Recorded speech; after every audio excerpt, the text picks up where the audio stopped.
Hi, welcome back to Travancore gardens. ഞാൻ അഞ്ജന കൃഷ്ണൻ. നമുക്ക് കഴിഞ്ഞ തവണ ലോഡ് സ്റ്റോക്ക് ഔട്ട് ആയിപ്പോയൊരു ഐറ്റം ആയിരുന്നു മാംഗോ യെല്ലോ എന്ന് പറയുന്നത്. ഇത്തവണ നമ്മൾ മാംഗോ യെല്ലോ റോസ് റീസ്റ്റോക്ക് ചെയ്തിട്ടുണ്ട്. നല്ല ഹെൽത്തി ആയിട്ടുള്ള പ്ലാന്റ്സ് ആണ്. ഇതാണ് കണ്ടുകൊണ്ടിരിക്കുന്ന സൈസിലുള്ള പ്ലാന്റ് ആണ് കേട്ടോ. എല്ലാം നല്ല ഭംഗിയാണ് കാണാനായിട്ട്. നിറയെ ഇങ്ങനെ കൊലകുത്തി പൂക്കുന്നൊരു പ്ലാന്റ് കൂടെയാണ് കേട്ടോ മാംഗോ യെല്ലോ എന്ന് പറയുന്നത്. ഒരു ബ്രാഞ്ചിൽ 2-3 പൂക്കളൊക്കെ നമുക്ക് പ്രതീക്ഷിക്കാം. സിംഗിളായിട്ടും ഫ്ലവറിങ് ആവാറുണ്ട്.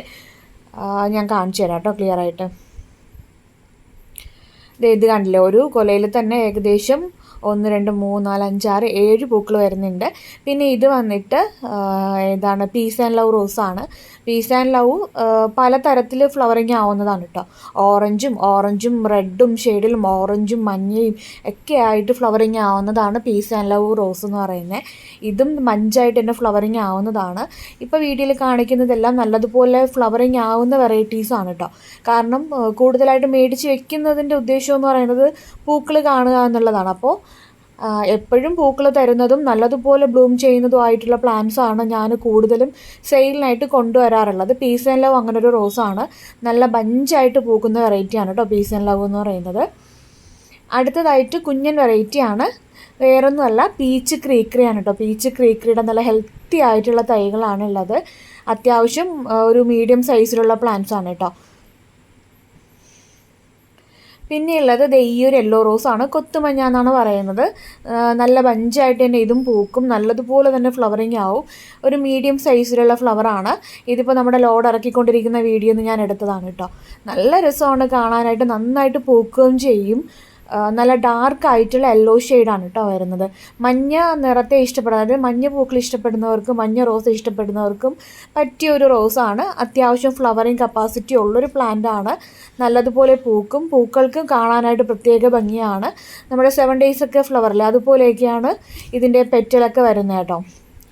അപ്പോൾ ഇതിൻ്റെ നല്ല അടിപൊളിയായിട്ടുള്ള പ്ലാന്റ്സ് നമുക്ക് സെയിലിനായിട്ട് എത്തിയിട്ടുണ്ട്. പിന്നെയുള്ളത് മിഡ് നൈറ്റ് ബ്ലൂ ആണ്. മിഡ് നൈറ്റ് ബ്ലൂവിൻ്റെ നല്ല ഹെൽത്തി ആയിട്ടുള്ള പ്ലാന്റ്സ് ആണ് കേട്ടോ സെയിലിനായിട്ട് വന്നിട്ടുള്ളത്. ഓൺ റൂട്ടഡ് വെറൈറ്റി ആണ്. നല്ല ഡാർക്ക് ആയിട്ടുള്ള വയലറ്റ് ഷെയ്ഡിലാണ് വരുന്നത്. ID വന്നിട്ട് മിഡ് നൈറ്റ് ബ്ലൂ എന്നാണ്. നിറയെ പൂക്കളുണ്ടാവും. ഇത് നല്ലൊരു ഫ്രാഗ്രൻസും കൂടെ ഉള്ളൊരു റോസാണ് കേട്ടോ. നല്ല മണമാണ് ഈ ഒരു പ്ലാന്റിന്. കളറാണ് കുറച്ച് ഡിഫറെൻ്റ് ആയിട്ടുള്ളത് കേട്ടോ. ഒരു 2-3 ലെയറിൽ പെറ്റൽസ് വരുന്നുണ്ട്.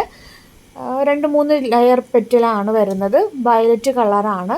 നല്ല രസമാണ് കാണാനായിട്ട്. അതുപോലെ തന്നെ നല്ല ഭംഗിയാണ് കാണാനായിട്ട് കേട്ടോ. അതൊക്കെ കണ്ടില്ലേ. പിന്നെയുള്ളത് മാംഗോ യെല്ലോ നേരത്തെ ഞാൻ കാണിച്ചത് തന്നെയാണ്. ഒരു ബ്രാഞ്ചിൽ ഇത്രയും പൂക്കളുണ്ട് കേട്ടോ. നിറയെ പൂക്കളുള്ളൊരു വെറൈറ്റി കൂടെയാണ്. അടുത്തതായിട്ട് സെയിലിനായിട്ട് കൊണ്ടുവന്നേക്കുന്നത് 7 day റോസിൻ്റെ ഈ ഒരു ഷെയ്ഡാണ് കേട്ടോ. നിറയെ പൂക്കും. 7 ദിവസം വരെ ഇത് വാടത്തുമില്ല, കൊഴിഞ്ഞു പോകത്തുമില്ല. അങ്ങനെ തന്നെ പ്ലാന്റിൽ നിൽക്കും. അതിൻ്റെ ആ ഒരു ഭംഗി അങ്ങനെ നഷ്ടപ്പെട്ട് പോകത്തുമില്ല കേട്ടോ 7 ദിവസം വരെ. അങ്ങനെയുള്ളൊരു വെറൈറ്റിയാണ്. ഒരു പിങ്ക് ഷെയ്ഡും പീച്ച് ഷെയ്ഡും കൂടെ മിക്സഡ് ആയിട്ട് വരുന്ന, ഒരു സാൻഡലും ഒക്കെ കളറായിട്ട് മിക്സഡ് ആയിട്ട് വരുന്നതാണ്. ഇത് വിരിഞ്ഞു തുടങ്ങുന്ന സമയത്ത് ഇങ്ങനെ ആയിരിക്കും കേട്ടോ ഉണ്ടാവുക. 2-3 ദിവസം കഴിഞ്ഞിട്ടുള്ളതാണ്. നേരത്തെ ആദ്യം ഞാൻ കാണിച്ചിട്ടുണ്ടായിരുന്ന വീഡിയോ. നല്ല രസമാണ് കാണാനായിട്ട്. ഇതും അത്യാവശ്യം എന്താ പറയുക, 7 days റോസ് എന്ന് പറയുന്നത് ഹൈബ്രിഡ് റോസ് വെറൈറ്റിയിൽ വരുന്നതാണ്. അത്യാവശ്യം വലിപ്പമുള്ള പ്ലാന്റാണ്. അത് ഈ ഒരു സൈസിനുള്ള പ്ലാന്റ്സ് ആണ് കേട്ടോ സെയിലിനായിട്ടുള്ളത്. നല്ല പ്ലാന്റ്സ് ആണ്. നല്ല ഹെൽത്തി ആയിട്ടുള്ള ബുഷി ആയിട്ടുള്ള പ്ലാന്റ് ആണ് കേട്ടോ. അടുത്തതായിട്ട് ബ്ലാക്ക് റോസ് ആണ്. ബ്ലാക്ക് റോസിനെ കുറിച്ചിട്ട് എടുത്ത് പറയേണ്ട, നല്ല ഭംഗിയാണ് കാണാനായിട്ട് ബ്ലാക്ക് റോസ് എന്ന് പറയുന്നത്. നല്ല ഹെൽത്തി ആയിട്ടുള്ള ബ്ലാക്ക് റോസിൻ്റെ തൈകളാണ് കേട്ടോ ഇപ്പോൾ സെയിലിനായിട്ട് എത്തിയിട്ടുള്ളത്. ഒരുപാട് പൂക്കൾ തരുന്ന വെറൈറ്റിയാണ് ബ്ലാക്ക് റോസ് എന്ന് പറയുന്നത്. നല്ലപോലെ പൂക്കുന്നതിലും യാതൊരു തരത്തിലുള്ള കോംപ്രമൈസും കാണിക്കാറില്ല. അതിൻ്റെ വിരിഞ്ഞ് കഴിഞ്ഞ് 2-3 ദിവസം കഴിയുമ്പോഴാണ് ആ കളർ എടുത്ത് കൂടുതലായിട്ട് കാണിക്കുന്നത് കേട്ടോ. അങ്ങനെ വരുന്നതാണ് ബ്ലാക്ക് റോസ്. പിന്നെ അടുത്ത വെറൈറ്റി എന്ന് പറയുന്നത് ഓർക്കിഡ് റോസ് ആണ്. ഓർക്കിഡ് റോസിന് നല്ല അടിപൊളി തൈകളാണ്. ഓൺ റൂട്ടഡ് വെറൈറ്റി ആണ്. കമ്പ് വെച്ച് കിളിപ്പിച്ചെടുത്ത തൈകളാണ് കേട്ടോ ഓർക്കിഡ് റോസിൻ്റെത് കൊണ്ടുവന്നേക്കുന്നത്. ഇഷ്ടംപോലെ പൂക്കളുണ്ടാവും. കൊലകുത്തി പൂക്കുന്നതാണ്. താഴെ നിന്നായിരിക്കും, ഇങ്ങനെ തണ്ടിൻ്റെ സ്റ്റാർട്ടിങ്ങിൽ നിന്നായിരിക്കും ഫ്ലവർ വരുന്നത്. എൻഡ് വരെ പൂക്കളുണ്ടാവും. പിന്നെയുള്ളത് നാടൻ ഓറഞ്ച് റോസാണ്.